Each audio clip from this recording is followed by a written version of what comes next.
With tears in her eyes, she said, "Every country deserves this. A future is the best gift we can give our kids."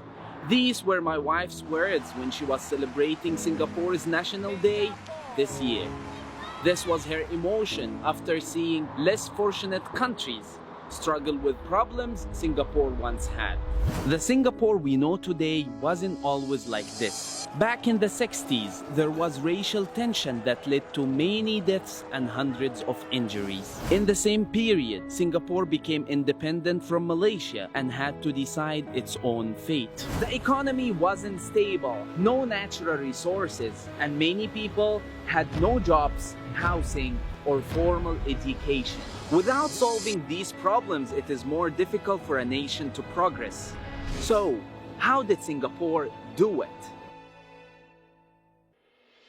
Education. Singapore focused on making an educated nation. 20% of the country's budget is spent on education. This is to keep it universal, practical, and relevant to the market needs. English was made the official language for teaching to suit children from all races. Mother tongue was still preserved and taught in schools. Primary education was made compulsory, and by this year, 97.5% of Singaporeans are educated. Education, education, it can't be stressed enough. An educated nation can communicate, socialize, and make better choices for themselves and their country.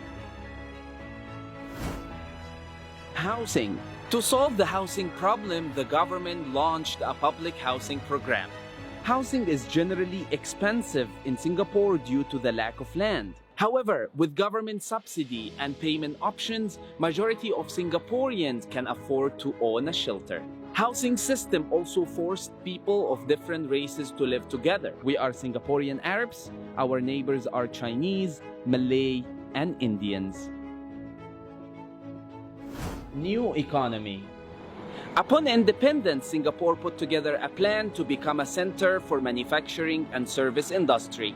Government built industrial estates to make it a center for businesses. The service industry grew and attracted other investments that made the economy stronger and created more jobs for the people. Singapore today is home to one of the largest and busiest shipping ports in the world. It is the fourth richest country despite its small size and lack of resources.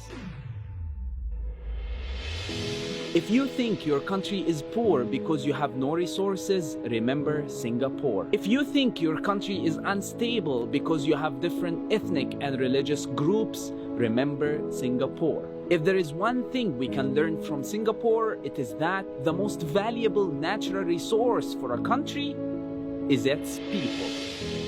God bless.